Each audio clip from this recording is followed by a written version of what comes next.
여러분 안녕하십니까? 백운기입니다. 한덕수 국무총리는 우리 헌법을 어떻게 이해하고 있을까요?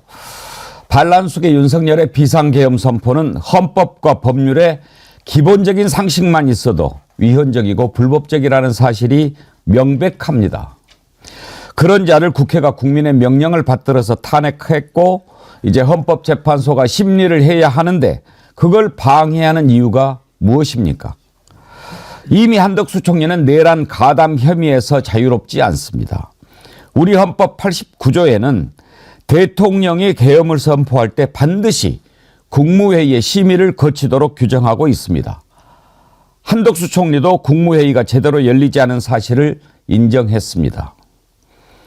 또 우리 헌법 86조 국무총리는 대통령을 보좌하며 행정에 관하여 대통령의 명을 받아 행정각부를 통할한다라고 되어 있습니다. 한덕수 총리는 이 헌법에 비추어 봤을 때 잘못이 없습니까? 당장 석고 퇴제하고 물러나도 부족할 판에 대통령 권한 대행이랍시고 거부권을 행사하면서 헌법재판관 임명은 안 한다면 앞뒤조차 맞지 않는 일입니다. 아무리 사상 최악의 윤석열 정부라고 하지만 정신이 제대로 박힌 강요가 하나쯤은 있어야 되지 않습니까? 생방송 백운기의 정치 1번지 출발합니다. 지금 정어리몰에서 직접 개발한 쌍화차 녹용 쌍화골드 여러분들 사랑해 주고 계시는데요. 쌍화차 밖에 있다가 이렇게 추운데 들어와서 마시면서 문득 그런 생각이 들었습니다. 지금 한마음 한뜻으로 집회에 참여하고 계시지 않습니까? 이런 분들한테 따뜻한 쌍화차 한 잔씩 나눠 마시도록 하면 얼마나 좋을까. 그래서 낸 아이디어가요. 지금 정어리몰에서 쌍화차를 1+1 행사로 37,900원에 팔고 있는데, 그러니까 37,900원에 2박스 드리는 거죠. 집회에 참석을 못 하시는 분들이 이거를 주문하시면 집회 장소에 응원 박스를 보내드리는 겁니다. 그러니까 2박스 다 집으로 받으실 수도 있고 옵션에 보시면 한 박스는 집회 장소로 보내달라. 또 2박스 다 보내달라. 이렇게 후원하실 수 있다는 겁니다. 그래서 이번에 정어리몰도 그 뜻에 동참하기 위해서 집회에 쌍화차를 보내는 분들한테는 특별히 할인을 해서 드리는 걸로 동참을 하기로 했습니다. 지금 우리가 다 힘을 모아야 하는 그런 때인데요. 우리 정어리원들께서 따뜻한 쌍화차 보내기로 한마음 한뜻이 돼서 동참을 한다면 아주 큰 의미가 있을 것 같아서 이 이벤트를 정어리몰에서 준비했으니까요. 여러분들 많은 응원과 동참 부탁드립니다. 자, 오늘 함께 하실 두 분 패널과 함께 성탄절 특집 백운기의 정치 1번지 함께 하겠습니다. 장윤미 변호사님, 신영규 정당 바로서기 대표님 어서 오십시오. 네, 안녕하세요. 장윤미 변호사님 한번 보여주세요. 야, 오늘 완전히 네, 성탄이라서 예. 이렇게 붉은색 옷을 오랜만에 입어봤습니다. 오늘 장윤미 변호사님은 머리에 그거 씌워드릴 거 그랬어요. 아, 그러면 모자요? 네, 딱 어울릴 뻔했는데. 그러게 말이에요. 예. 뒷배경이 참 예쁘죠. 너무 예. 예뻐요. 네.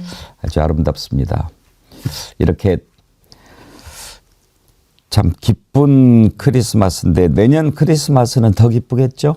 그러니까 지금 뭐 캐롤 비슷하게 개사를 해서 우리 백자 가수님이 많이 부르시면서 화제가 됐는데 탄핵이 답이다. 근데 지금은 이제 탄핵이 일단은 소추 의결이 됐기 때문에 이제 파면이 답이다, 뭐 체포가 답이다, 뭐 이런 식으로 이제 개사를 해서 부르고 있는데요. 그만큼 국민들의 입에 그 캐롤에 개사한 노래가 흥얼흥얼 거려진다라는 것은 민심이 그렇게 움직이고 있다는 거거든요. 그래서 저도 지금 한덕수라는 골칫덩어리가 또 하나 나타나가지고 원래 예견됐던 문제이기는 한데 막상 나타나니까 약간의 진통이 있고 좀 어려움이 있는 건 사실입니다만은 저는 그래도 우리 국민들께서 지금까지 끌어오셨고 또 앞으로도 해 나가실 거기 때문에 오늘만큼은 그래도 희망을 노래하고 또 앞으로 희망의 길을 좀 찾는 좀 그런 시간이 됐으면 좋겠습니다. 용기 내시고 저도 더 힘내도록 하겠습니다. 예. 자, 희망의 크리스마스. 오늘 참 기쁜 성탄절. 윤석열 공수처에 출석해서 조사도 받고 그래야 되는데 참 어처구니가 없는 자입니다. 내가 가고 싶으면 가고 안 가고 싶으면 안 가고 수사도 그렇게 했습니까? 참 날짜도 고르고 기관도 고르고 가관입니다. 그렇게 버티라고 하십시오. 더 벌만 무거워질 것입니다. 무기징역도 안 될 거예요. 예. 이걸 또 가로막는 자가 있습니다. 여기에 기대서 지금 윤석열 뭔가 꿈꾸고 있는 것 같은데 한덕수 총리 왜 그럴까요? 오늘 처음으로 첫 번째로 그것부터 다뤄보겠습니다.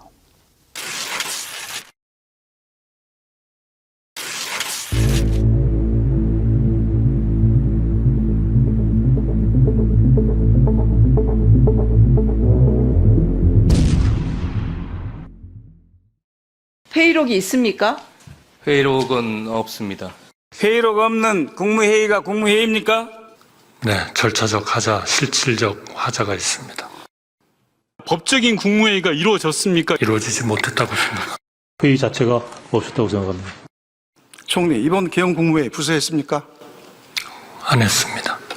기재부 장관, 그리고 외교부 장관. 안 했습니다.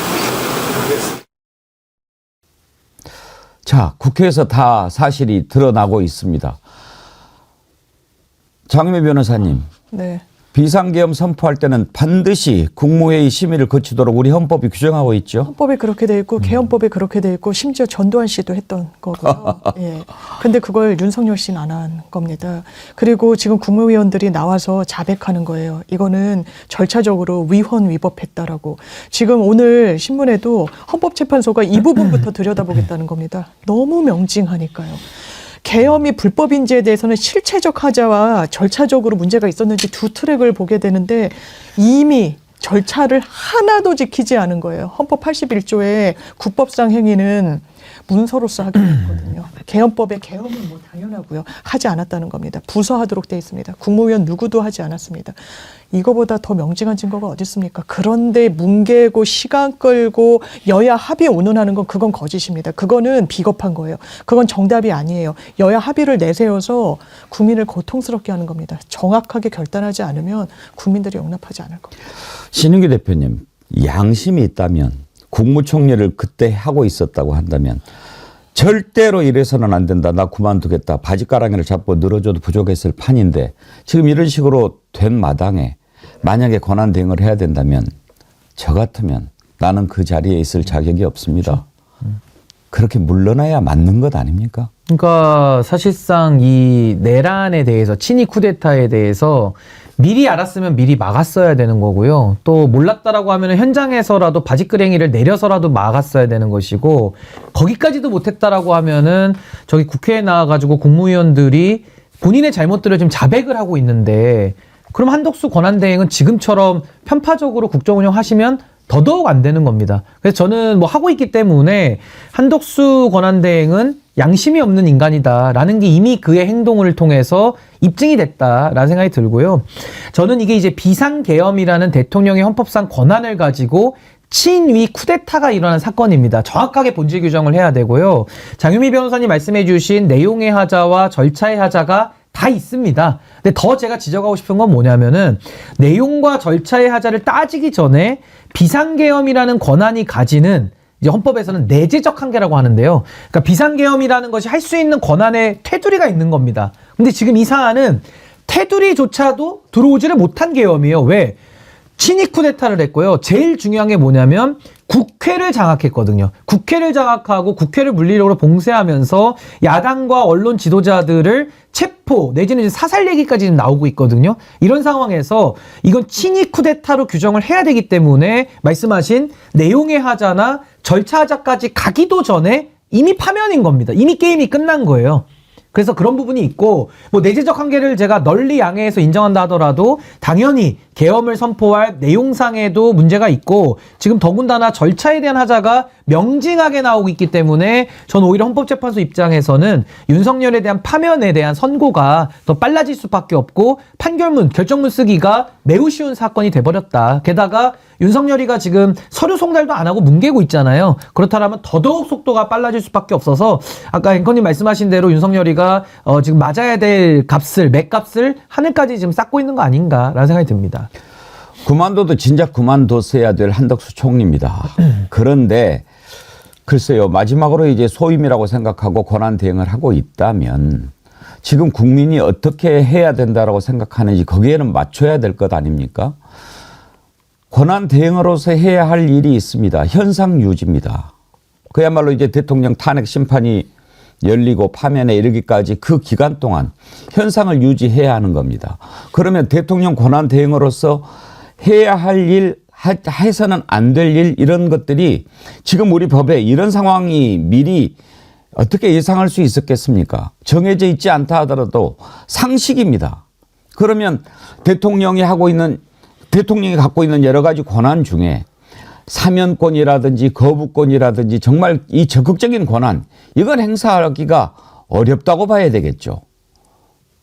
장관 임명하는 것도 그럴 겁니다. 장관 임명 권한이 만약에 그대로 주어진다고 하면 총리가 그야말로 장관들 다 해임해버리고 자기 사람들로 챙겨버리면 그건 어떻게 됩니까? 한덕수 정부가 되는 거죠. 그래서 그런 것은 자제하겠죠. 그게 상식입니다. 그런데 거부권을 행사를 하면서 헌법재판관 임명은 하지 않고 여야가 타협안을 토론하고 협상하는 것부터 시작해야 된다.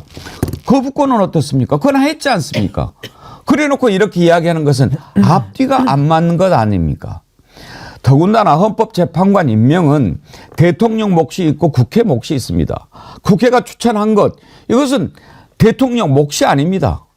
그러면 그냥 절차적으로 임명을 그냥 하면 되는 겁니다. 이걸 권한이라고 할 것도 없는 겁니다. 그걸 가지고 마치 권한인 것처럼 이건 여당에서 하면 안 된다라고 얘기하니까 그대로 따라가는 것밖에 안 되지 않습니까? 신은규 대표님, 이건 지금 한덕수 총리가 권한 대행이 아니고 그야말로 윤석열 대행, 국민의힘 대행, 내란 대행 이런 얘기를 듣는 거 아닙니까? 그러니까 지금 한덕수 권한대행은요, 대통령 놀이에 빠져 있고요. 그 대통령 놀이라는 것이 이게 굉장히 간단한 문제가 아닌 게 내란 상황을 더 유지 강화시켜주고 있거든요. 그러니까 내란 수계를 더 옹호하고 내란 수계를 편들어주면서 그 내란 상태를 정리하는데 심각한 장애, 심각한 방해를 하고 있기 때문에 저는 한덕수 권한대행이 내란에 참여했고 모의했는지 여부도 수사로 밝혀져야 되겠습니다만은 더 본질적으로 지금의 이 내란 상태 종식을 방해하고 있기 때문에 저는 그 책임은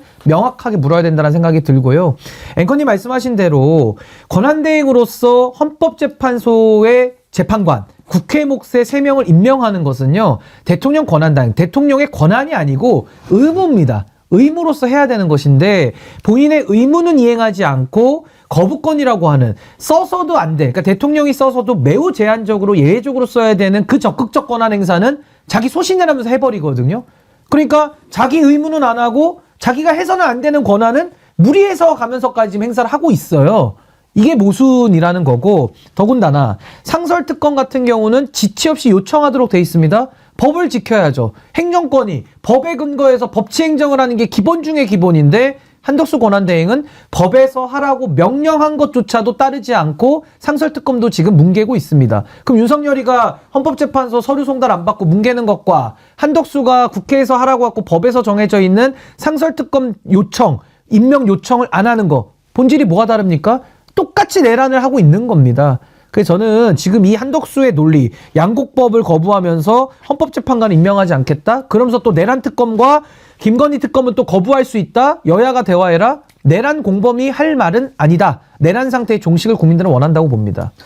한덕수 총리가요, 여야가 타협안을 토론하고 협상하는 것부터 시작해야 된다 이렇게 이야기를 했는데 이것은 민주주의의 기본 원리에 대한 이해가 부족한 거 아닌가, 그런 생각이 듭니다. 왜냐하면 우원식 국회의장이 이렇게 얘기를 했어요.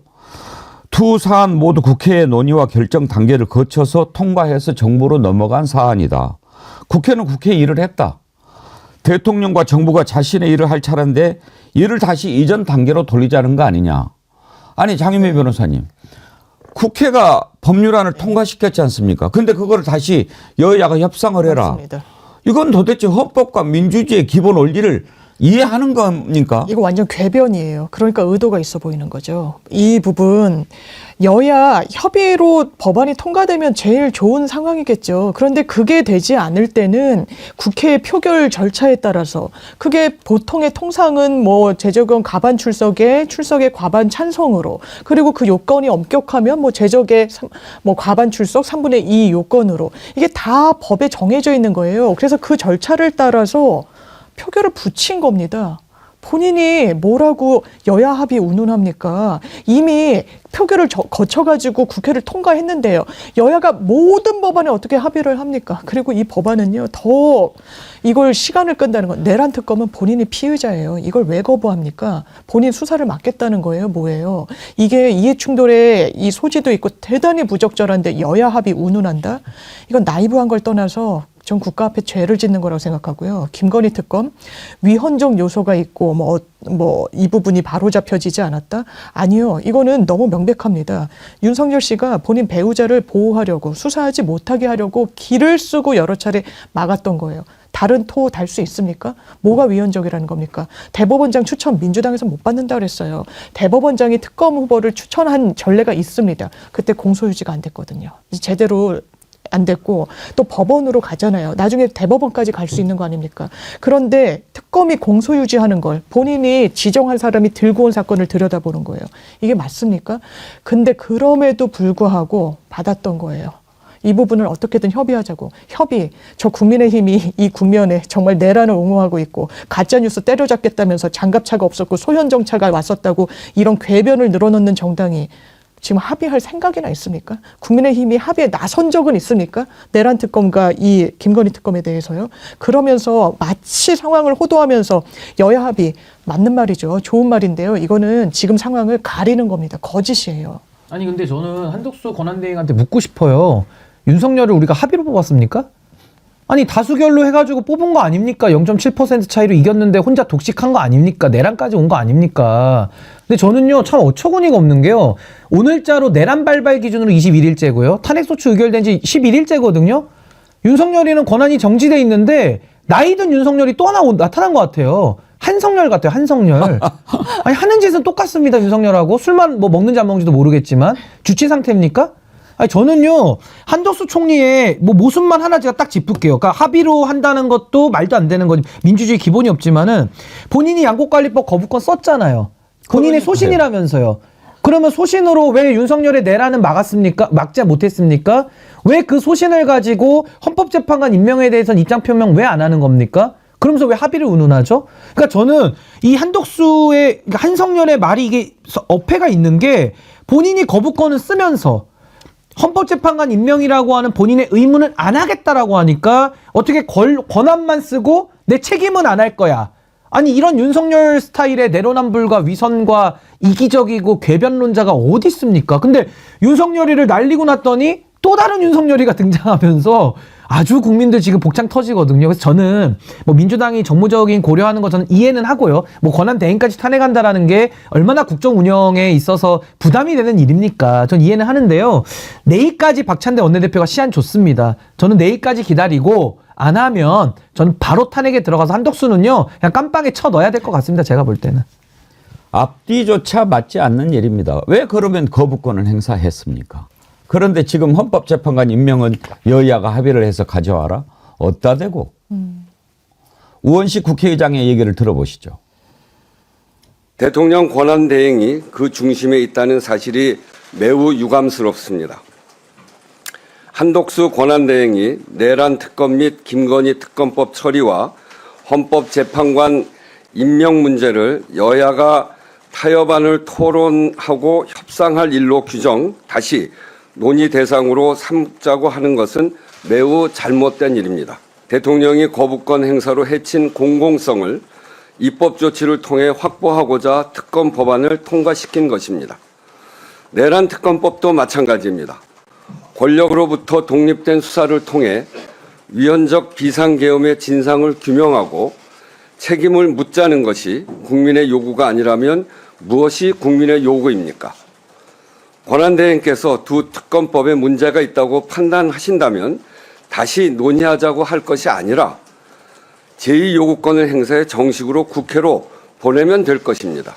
윤석열 대통령은 탄핵소추 심판과 수사에 성실히 임하고 한덕수 권한대행이 자신의 주어진 책무를 성실히 수행하는 것이 더 이상의 혼란을 만들지 않는 길입니다. 공직자가 헌법과 법률을 준수하고 자신의 책무를 다하지 않을 때 불확실성은 더 커질 수밖에 없습니다. 국회의장은 권한대행께 강력히 요청드립니다. 본분에 맞춰 자신의 의무와 책임을 다해 주십시오. 그것이 권한대행이 말씀하신 긴 공직 생활의 마지막 소임임을 명심하시기 바랍니다. 본분입니다. 본분. 한덕수 총리는 지금 자신의 본분을 알아야 합니다. 그리고 지금 우리나라가 어떻게 되어 있습니까? 미국에는 새로운 정부가 이제 곧 출범을 눈앞에 두고 있는데 우리나라의 경제, 외국에서 보는 신인도 계속 추락하고 있습니다. 그러나 국회에서 탄핵소추안 의결이 됐을 때 그때 다시 좀 회복이 됐다가 지금 여당이 이렇게 막아서고 한덕수 총리가 이런 모습을 보이면서 다시 또 추락하고 있습니다. 왜? 불확실하기 때문입니다. 저 나라가 제대로 다시 돌아올까? 회복할 수 있을까? 그걸 걱정하는 세계가 많아지고 있다는 겁니다. 누가 이렇게 만들고 있습니까? 바로 그 중심에 한덕수가 있습니다. 나라를 망치는 자입니다. 부산이대인님, 지가 뭔데 여야 협의해라 말아야. 삼권 분립인데 행정부는 행정부 일만 하면 됩니다. 입법부 간섭하지 마세요. 애니콜님, 장고 끝에 악수를 둔 것이 아니라 장고 끝에 한덕수를 둔 것인가요? 국민을 생각해라. 살다 보니님, 내란 대행 한덕수 강요 몇 번이냐? 녹봉을 그리 많이 처먹고 국민 국가 방치가 웬 말이냐? 마지막까지 국민 국가 버리고 국무 끝내는가? 즉시 탄핵하라. 국민들이 이렇게 걱정하고 있습니다. 지금 보십시오. 아까 신인규 대표님 말씀하신 대로 내란 사태가 일어난 지 지금 얼마나 많은 시간이 지났습니까? 얼마나 많은 사람이 그 뒤로 구속됐습니까? 지금 줄줄이 다 구속이 됐습니다. 경찰은 1인자, 2인자가 구속이 됐고 국방부 장관부터 군의 주요 지휘관들이 다 지금 구속이 돼 있습니다. 무엇 때문에 구속이 됐습니까? 잘했는데 구속이 됐습니까? 한덕수도 지금 구속됐어야 당연히 마땅할 자 아닙니까? 그런데 이걸 빨리 수습하고 나라가 정상화로 가게끔 해라. 그렇게 해서 그 자리에 둔 거 아닙니까? 그런데 이런 식으로 막아서고 거기에 기대서 윤석열은 지금 우편물도 안 받고 버티고 어디에 있는지도 모르겠고 그런 상황 아닙니까?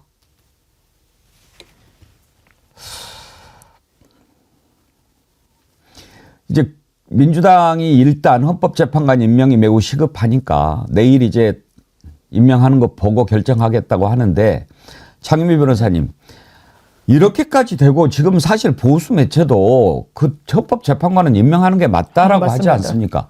그런데도 만약에 내일 임명을 안 한다. 그 탄핵해야죠. 그 정도까지 가면요. 진짜 탄핵도 아까워요. 탄핵도 아깝습니다. 왜냐하면 헌법재판 후보자들 3명, 민주당 추천뿐만 아니라 국민의힘 추천 몫의 후보자도 이거는 추천을 할 수 있다, 해야 된다라고 이야기를 했어요. 헌법재판소도 그렇게 입장 냈습니다.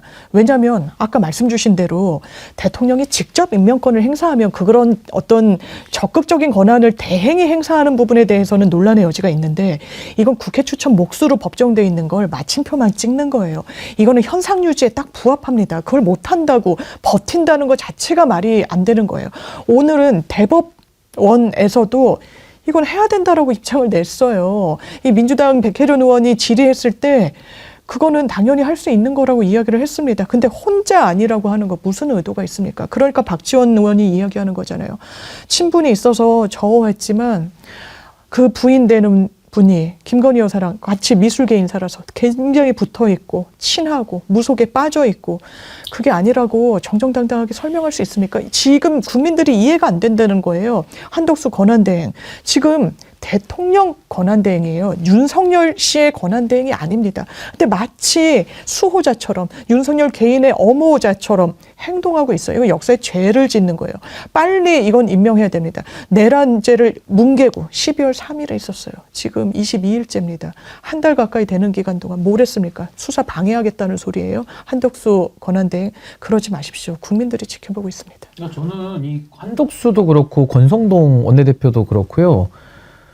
너무 우기니까 이게 좀 어느 정도 대화가 돼야 뭘 하는데 내란 아니다. 내란을 정당화하고 내란이 잘했다라고 들릴 정도로 우기거든요. 그럼 그때부터 이제 우리가 의심해 봐야 됩니다. 그럼 저자들은 윤석열의 내란과 함께하는 자 아닌가? 지금도.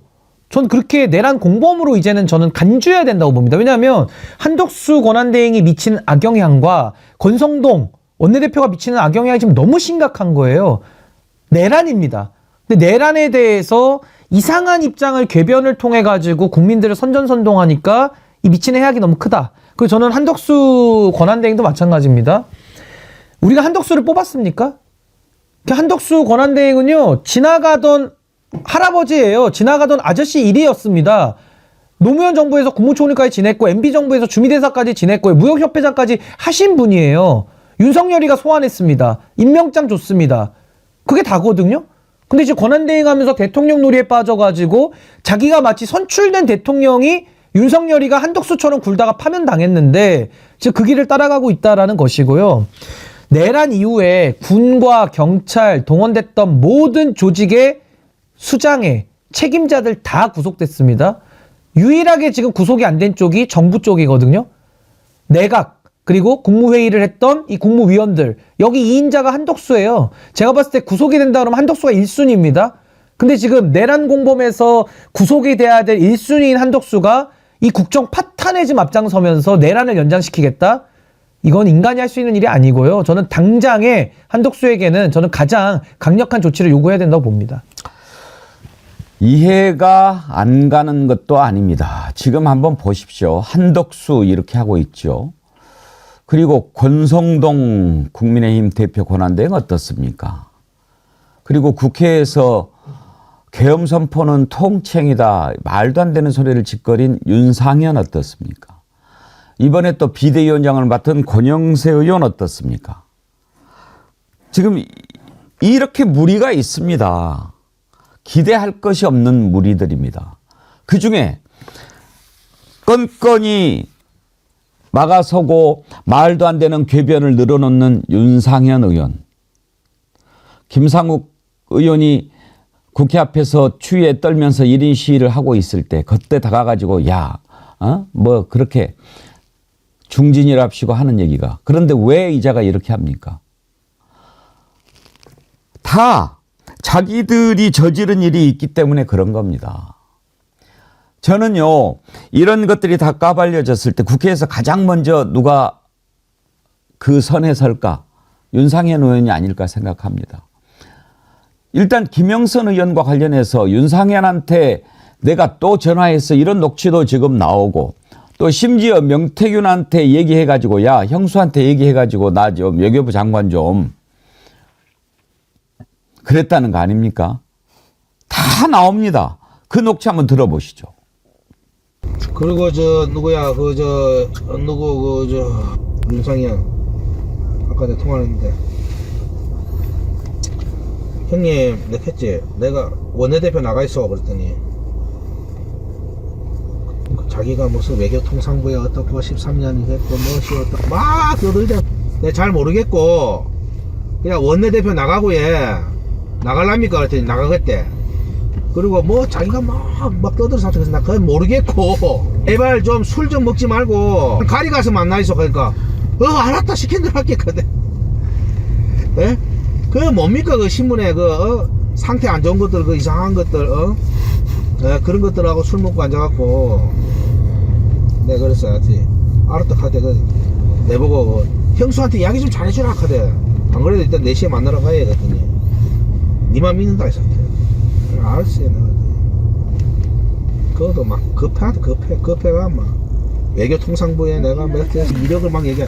내한테 이력만 이야기해서 뭐합니까 그거. 외교통상부 장관은 원희룡이도 하고 싶어 죽을라고요. 통일부 장관이나. 예. 저는요, 명태균 씨 이렇게 얘기를 쭉 들으면서 그런 생각이 들어요. 지난번에 윤석열 부부에 대해서도 뭐라고 이야기합니까? 지 마누라. 뭐 전화해서 뭐 은혜 주고도 있지 않겠습니다. 그런데 명태균이라고 하는 사람이 대통령을 비롯해서 여당의 중진 의원들, 김영선, 윤상현, 원희룡 뭐 이렇게 좀 겪어보면서 그 민낯을 본 거예요. 그 뒷구멍을 다 본 거죠. 그걸 보면서 저 자식들은 우리보다도 더 더럽고 더 추하고 더 비열한 자들이구나. 존경심이 하나도 생기지 않는 거죠. 안중근 의사는요, 리순 감옥에서 돌아가셨는데 그 감옥에서 안중근 의사를 그 지키던 간수가 안중근 의사한테 감화돼 가지고 나중에 일본으로 돌아가서 안중근 의사를 모시는 그걸 만들었어요. 감옥에 갇혀 있는데도 그 안중근 의사의 삶을 보고 감화가 되는 그런 것까지는 기대하지 않더라도 적어도 대한민국에서 4선, 5선, 6선 했다는 국회의원들이면은 이런 사람들 만났을 때 저래서 국회의원 하는구나. 이런 것을 심어줘야 되지 않습니까? 그런데 윤석열, 김건희, 명태균이 만나보니까 에이 더러운 자식들. 윤상현 만나보니까 에이 지저분한 놈.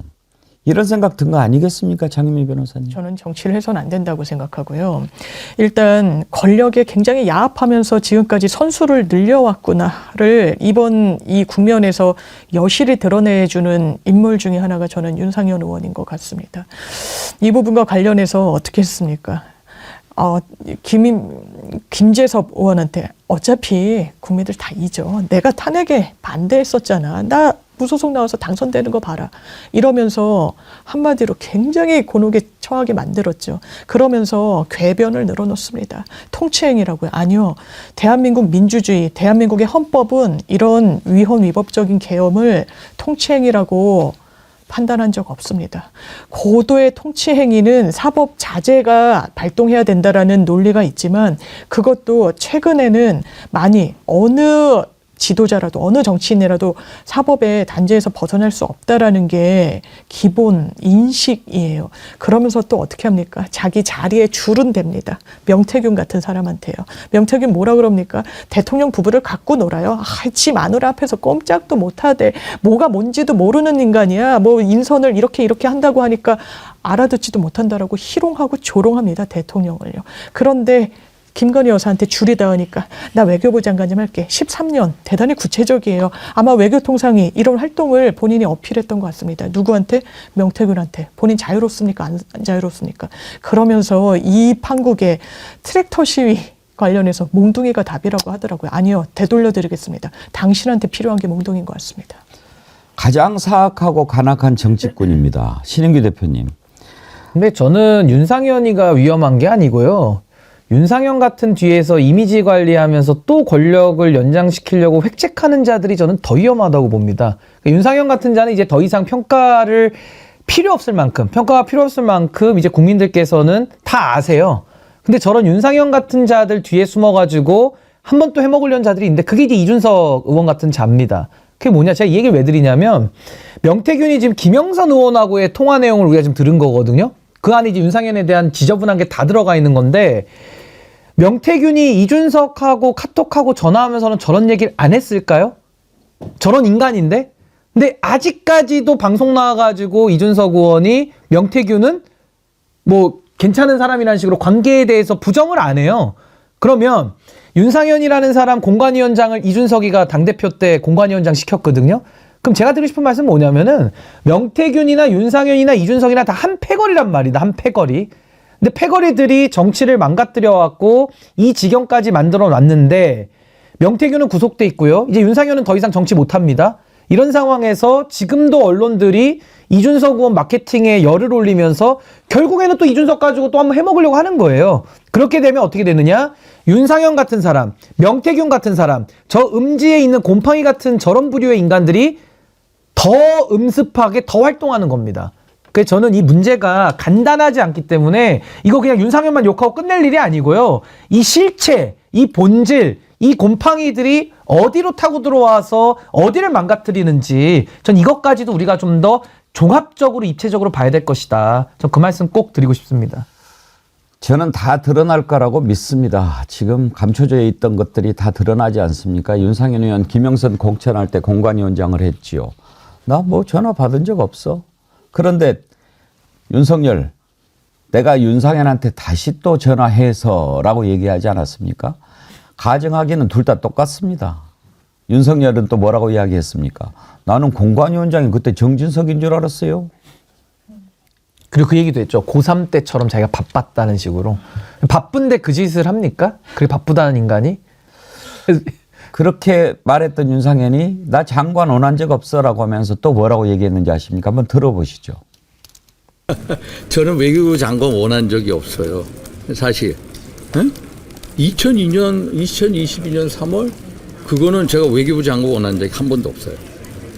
저는 제가 여러 가지로 어떤 입각 이런 거에 대해서 저는 개인적으로 부정적인 생각을 가지고 있어요. 그래서 어떤 제가 뭐 외교부 장관을 원했다 그것은 완전히 낭설이에요. 그리고 또 명태균 씨 뭐 관련돼서 저는 계속해서 말씀드리지만은 사실 어떤 이 5월 9일 날 이준석 대표와 명태균 씨하고의 그 카톡 뭐 그 어디요? 창원 그 의창 지역입니까? 여기가 경선으로 정해졌던데 이게 어떤 최초 시발점 아닙니까? 제가 누누이 말씀드리지만 우리 공관위원분들한테 다 말씀 한번 들어보세요. 경선으로 결정된 적이 없습니다. 완전히 허황된 정보입니다. 가증스럽기가 참 짝이 없습니다. 입각 이런 데 대해서 부정적인 생각을 갖고 있다네요. 저는 개인적으로 당신 같은 사람이 입각하는데 아주 부정적인 생각을 갖고 있는데 그러면은 입각을 원하지 않는데 명태균한테 전화해서 내가 13년간이나 그러면 13년 얘기가 명태균이 창작이겠습니까?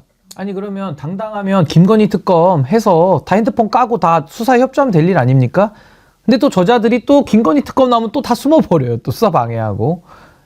그러니까 저는 뭐 윤상현, 이준석, 명태균 다 한 패거리들인데 본인들이 통화 녹취는 다 갖고 있고 정치적으로 유리하고 불리하고에 따라서 공개 여부를 또 결정하고 윤상현이는 나와가지고 지금까지도 저런 식으로 그 새치혀를 현란하게 드리블을 하고 있는데요. 저는 앵커님 말씀대로 전 진실 앞에 장사 없다고 봅니다. 근데 봅니다만은 이게 지금 굉장히 간단한 문제는 아닌 것 같아요. 그래서 너무 지금 연루된 인간들이 많고 이 고도의 그러니까 사기술로 치더라도 아주 고단수의 지금 잔머리들을 굴리고 있기 때문에 이게 간단히 처리된 문제는 아닐 텐데 전 이번만큼은 명태균과 관련된 모든 자들 저는 끝장을 내야 된다 봅니다. 안 그러면 대한민국 정치에 미래 없습니다. 제가 볼 때는.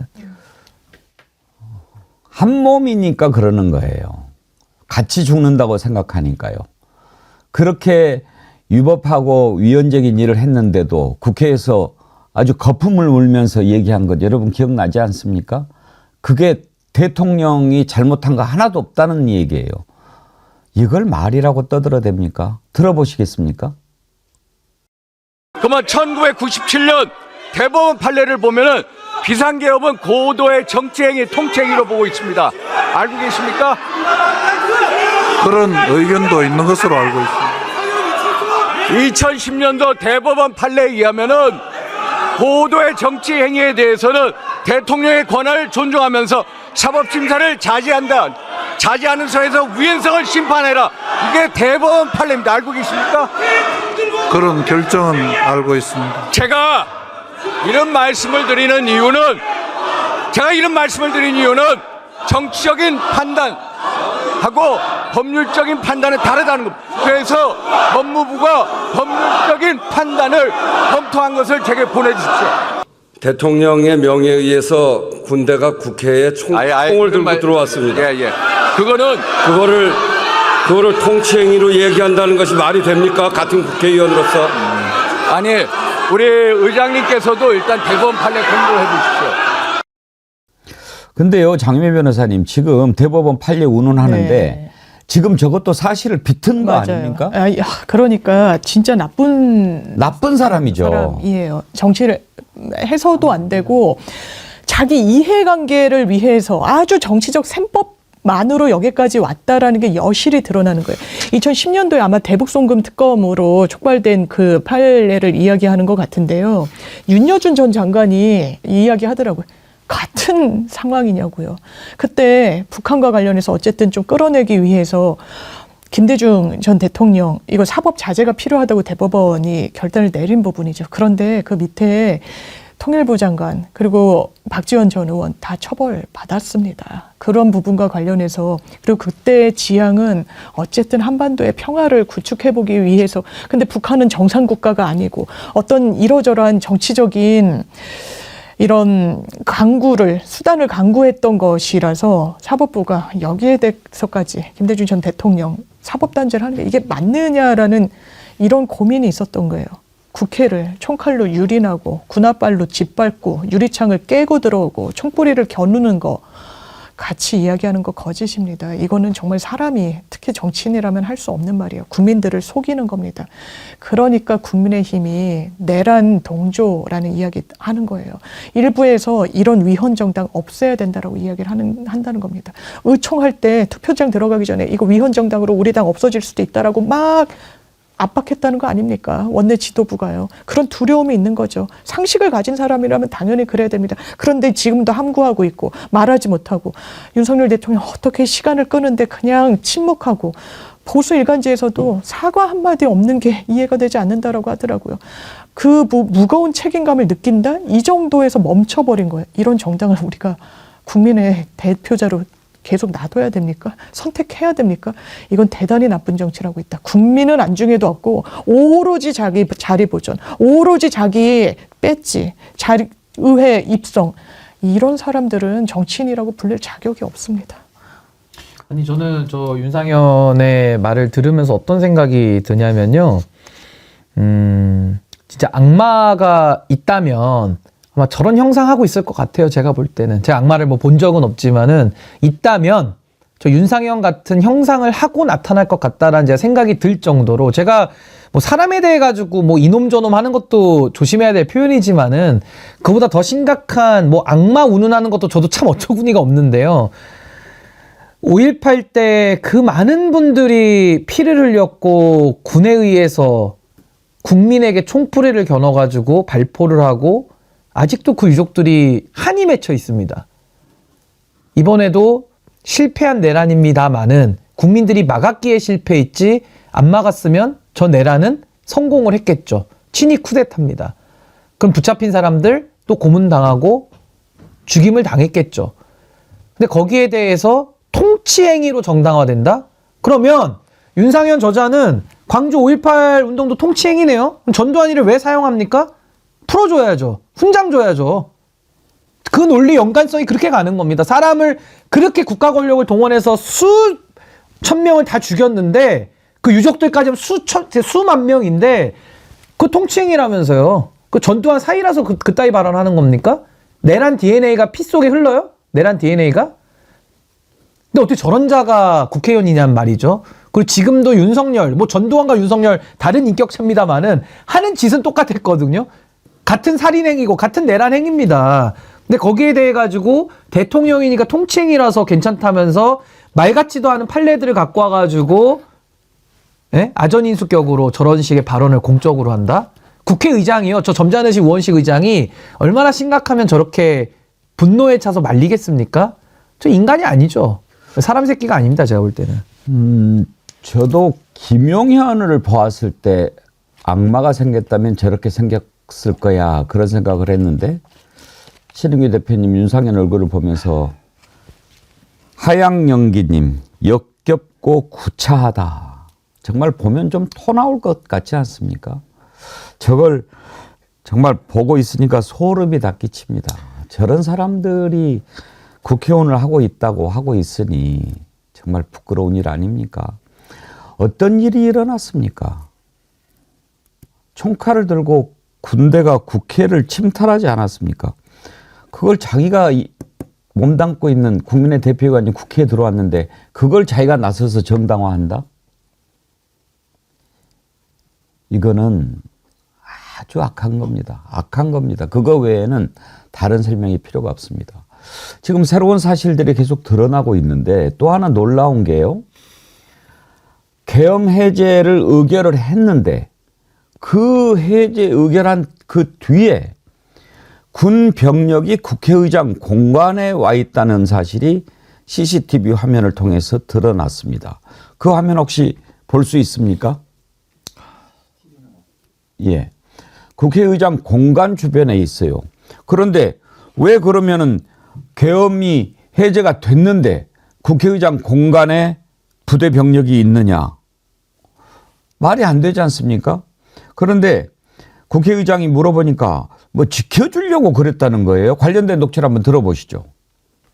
오늘 사무총장께서 계엄날 공간에도 이제 무장군인들이 이제 쳐들어왔다는 영상 공개하면서 수사를 촉구하셨는데 국방부에서는 이게 공간 경호처 요청에 따라서 뭐 경계 강화 목적으로 뭐 파견한 거라고 해명을 하던데요. 공관의 요청에 따라서? 뭐 공간의 경호처 요청에 따라서 뭐 경계를 강화하기 위한 목적이라고 해명을 하던데 좀 이 경호 목적 아니라고 의심할 만한 추가 정황 같은 게 혹시 있는지 좀 궁금해서요. 저는 요청한 바가 없습니다. 아니 계엄군이 국회를 와서 침탈을 했는데 어느 모자란 국회의장이 그래 계엄군한테 신변을 보호해달라고 요청하겠어요?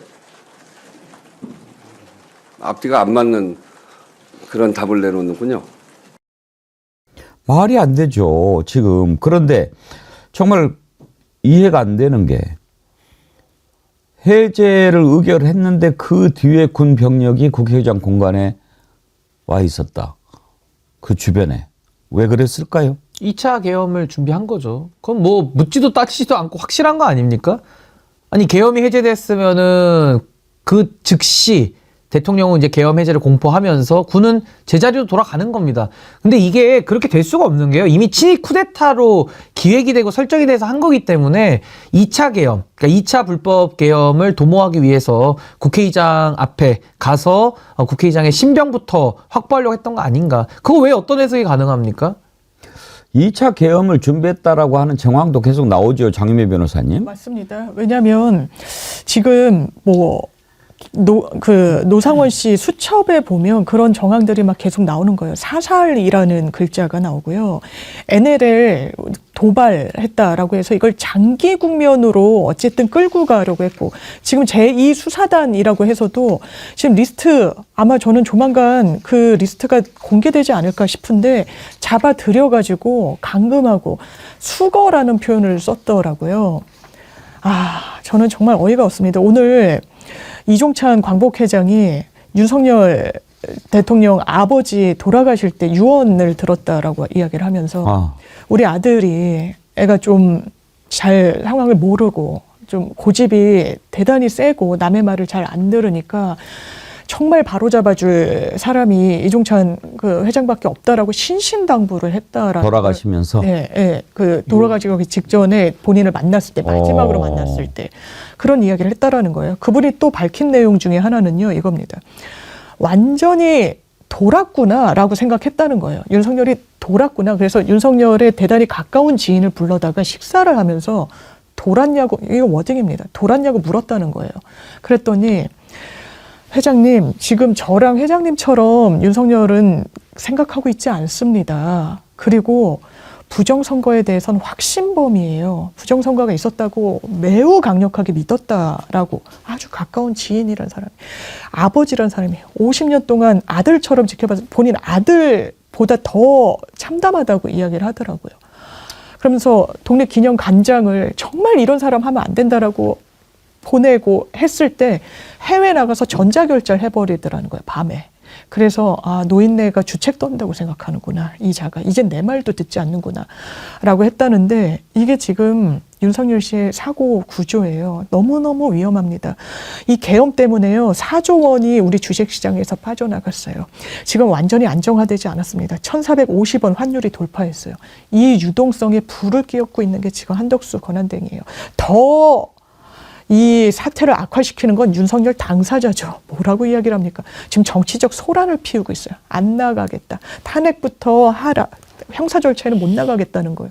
아니 어떻게 이렇게 부끄러운 짓을 아무렇지도 않게 하는지 정말 국민들이 이걸 어떻게 하라는 얘기인지 최소한의 도의, 책임감, 뭐 수호지심, 수치심도 없는 인간을 우리가 뽑았던 거구나 참담합니다. 그러니까 저는 이게 너무 끔찍한 게 뭐냐면요. 12월 3일 그 불법 계엄이 발동된 날 시민들이 다 갔고 민주당 의원들을 중심으로 해서 야권 의원들이 목숨 걸고 가가지고 계엄 해제했거든요.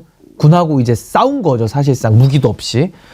만약에 그날 계엄 해제를 못했다라면 아니면 계엄 해제를 한번 하고 또 재차 계엄을 선포해서 우원식 의장부터 다 잡아갔더라면 실제로 잡으려고 간 거 아닙니까? HID까지 지금 나오고 있고요. 저는 그러면 지금 저도 이 자리에 없을 것 같은데요. 전 그게 소름 끼치는 겁니다. 제가 지금 당장 당하진 않았고 간신히 사고를 피했기 때문에 휴 다행이다 할지는 모르지만 만에 하나 계엄이 선포되고 불법적인 일들이 발생하고 누구를 사살하고 누굴 데리고 와서 고문한다면 저도 그 대상자가 됐을 것 같다라는 것이 굉장한 공포로 지금 느껴지는 거거든요. 그러니까 이런 거를 생각할 때 정말 이 사안을 이렇게 가볍게 볼 수 있겠는가? 그럼 윤상현이는 만약에 윤상현이 의원실로 군 좀 한번 보내볼까요? 보내가지고 윤상현이를 데리고 가서 고문 좀 해볼까요? 이게 남의 일이라고 이렇게 얘기할 수 있습니까? 그러니까 저는 정말 지금 이 상황이 너무 어처구니가 없고 그걸 생각하면 너무나도 좀 끔찍하다. 저 그 생각이 드는 겁니다. 그런데 아까 장유미 변호사님이 그 윤석열 아버지 고 윤기중 교수 말씀하셨는데 그건 좀 사실 궁금하기는 해요. 다른 어디에서도 제가 본 것 같은데 우리가 윤석열 장모까지는 알잖아요. 뭐 장모가 뭐 러브호텔 해가지고 돈 벌었고 어땠고 이건 아는데 윤석열 아버지도 그렇고 어머니와 관련해서 나오는 얘기가 하나도 없어요. 과연 그 부부 간에 태어난 애가 맞나? 되게 대통령이 되면 그 집안의 성장 배경이라든지 어떤 거 잘하는 거 나오죠. 이런 게 나오잖아요. 근데 아버지가 연세대 교수였다라고 하는 거 뭐 일본에서 공부했다 이것까지만 나오고 어떤 관계였다, 뭘 배웠다, 어떻게 자랐다, 어떻게 키웠다, 어머니는 뭐 했다 이게 하나도 안 나와요. 그래서 제가 여러 차례로 왜냐면 제가 아는 분이 이제 검사 출신이셔서 그 결혼식에 갔었는데 제가 어머니가 자리를 하고 계셨냐고 한번 여쭤본 적이 있어요. 왜냐면 한간에는 그 결혼을 굉장히 이제 반대했다라는 이야기도 있어서 근데 기억나지 않는다 그랬고 국민의힘 인사분들한테도 어머니가 어떻게 뭐 생존하고 계시냐 어떠냐 그랬더니 돌아가시지 않았냐고 했는데 제가 좀 알만한 분한테 여쭤봤을 땐 생존해 계신다고 들었고 윤석열 어머니가 지금 살아 계신데요. 그런 이야기도 들었습니다.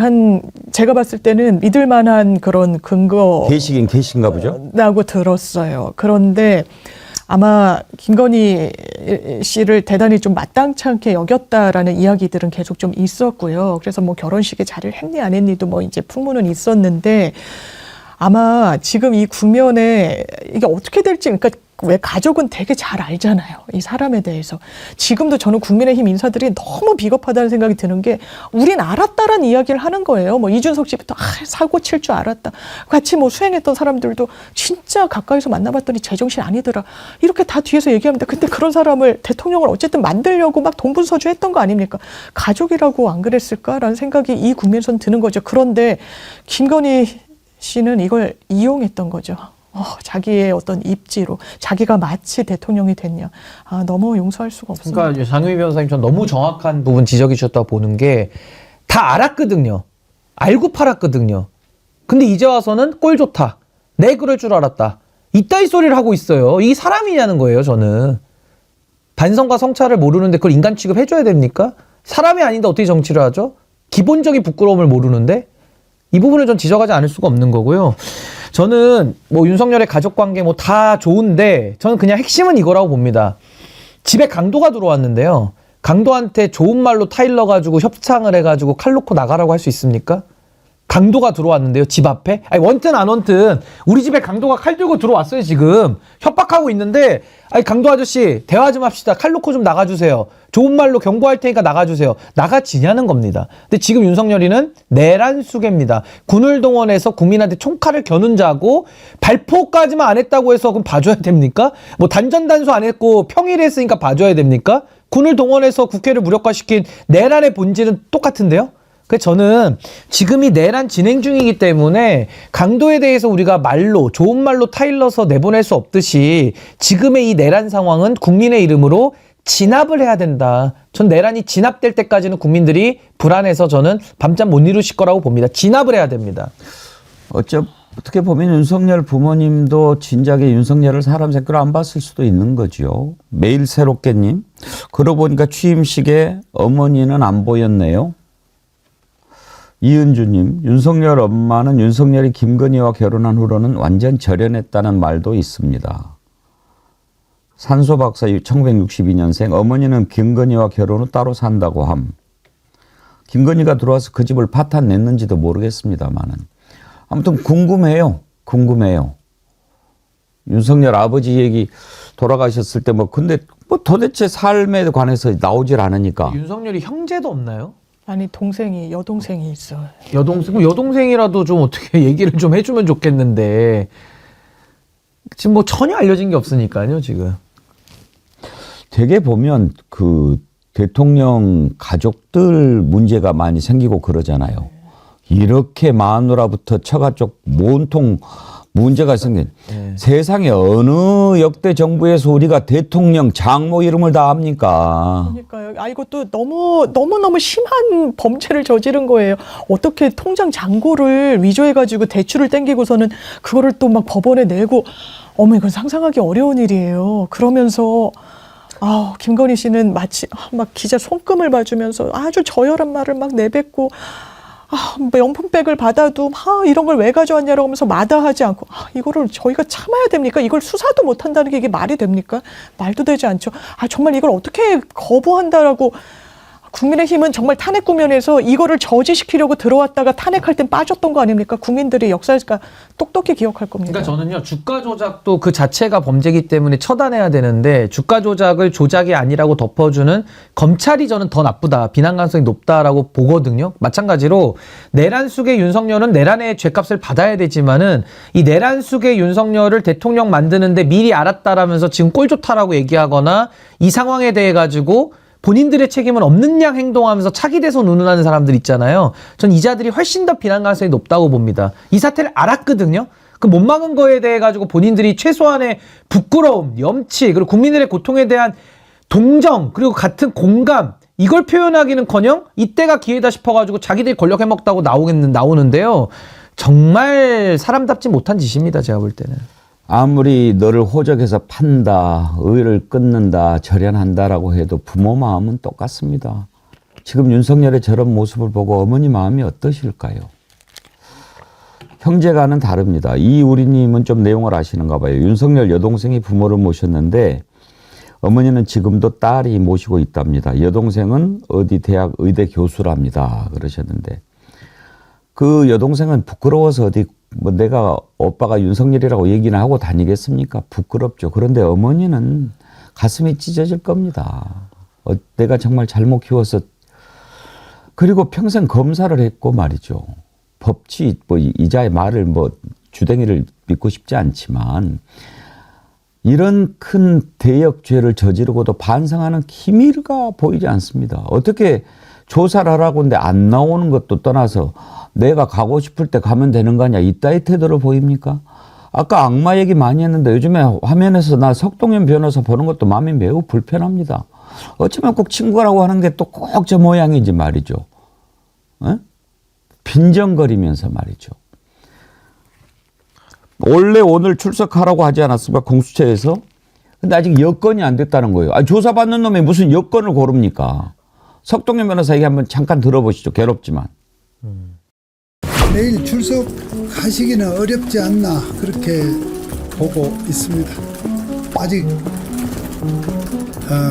여건이 안 되었다 있는 정도로 말씀을 드리겠습니다. 성탄절 이후에 대통령과 변호인단 쪽에서 정리된 입장을 그 부분에 대한 답을 내놓기 때문에 이렇게 성급하고 졸속으로 될 수 없다. 더구나 지금 6인 체제의 불완전한 합의체입니다. 기본적으로 대통령은 뭐 회피하거나 불응하거나 거부하거나 그런 것은 아닌가. 아니 장유미 변호사님 공수처가 윤석열한테 밥 한 번 먹자고 그런 겁니까 지금? 이건 말도 안 돼요. 대한민국 어떤 피의자도 자기가 골라서 나가고 싶을 때 여건 마련되지 않았다고 안 나가고 그러지 않습니다. 지금 정치적으로 선동을 할 기세인 거예요. 6인 체제 이거 불완전하다라고 이야기하잖아요. 그러면서 국민의힘에서는 한덕수 권한대행은 지금 헌법재판관 임명 자체를 미루고 연기하려고 하잖아요. 이 사람들한테는 나름대로의 거대한 계획이 있어서 그렇습니다. 이미 보수 유튜버들이 이렇게 떠들어대고 있어요. 우리 4월 18일까지만 버티면 된다. 왜? 그때 문재인 전 대통령이 임명한 2명의 헌법재판관 임명이 끝나거든요. 임기가. 그러면 자기네들 보수 색채로 넣을 수 있다는 거예요. 그러면 이거를 하나의 분기점으로 탄핵에서 살아남을 수 있다라고 생각하는 겁니다. 그러면 이 말이 다 이해가 돼요. 6인 체제 불완전하다. 그러면 어찌됐든 4월까지 끌어가지고 이걸 장기 국면으로 가져가겠다는 거죠. 그리고 탄핵이 먼저다. 왜냐면 자기네들이 살아남을 거라고 생각하는 거예요. 그리고 형사 절차에 임하면 파면이 안 됐기 때문에 가뿐히 털 수 있다라고 생각하는 겁니다.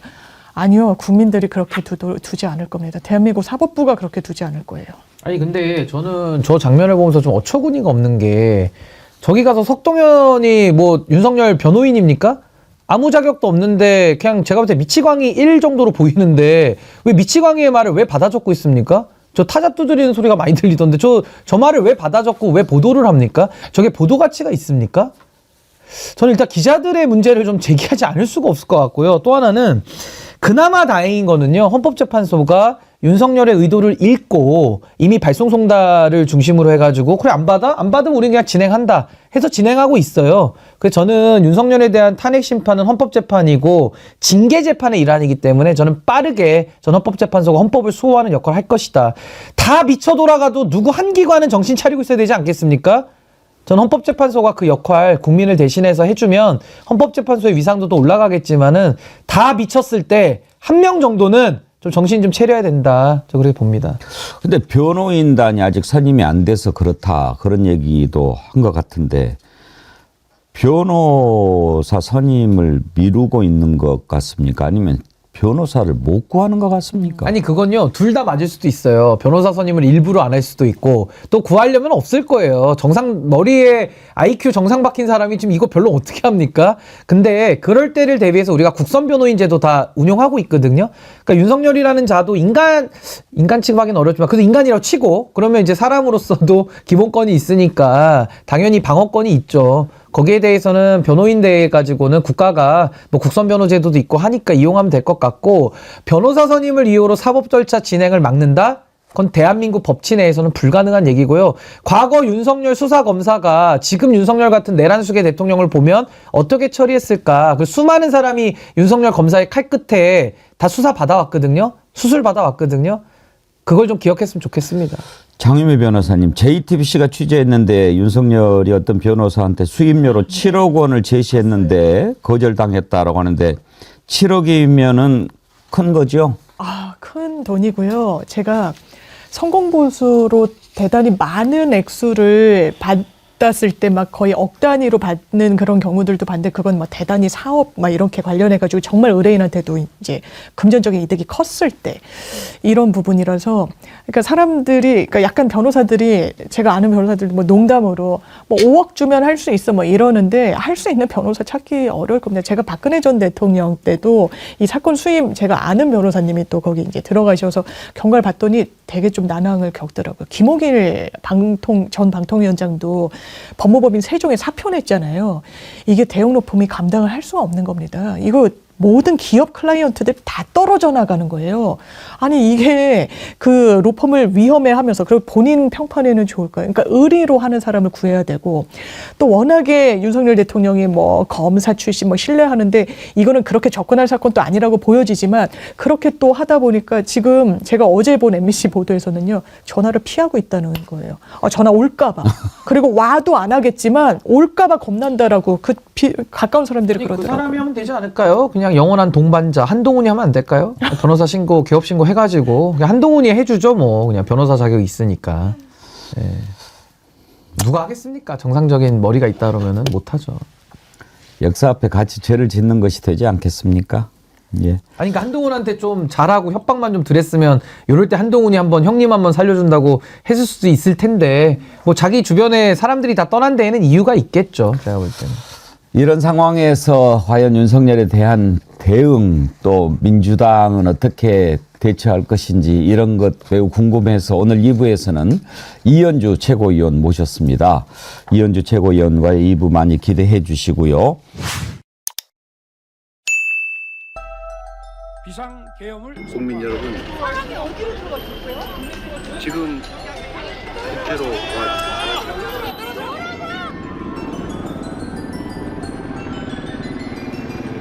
1997년 대법원 판례를 보면은 비상계엄은 보도의 정치행위 통치행위로 보여집니다. 알겠습니까? 그거가 됩니까?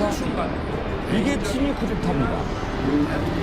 정치적, 법적 중의를 회피하지 않겠다던 이정권 대통령. 히틀러는 이미 정권을 하지만 갖고 있는데도 헌법재판소의 쿠데타를 일으켜서 모든 기관을 다 장악합니다. 대통령에 있으면서도 군대를 동원해서 국회를 침탈하지 않았습니까? 이게 쿠데타가 아니면 뭐란 말입니까?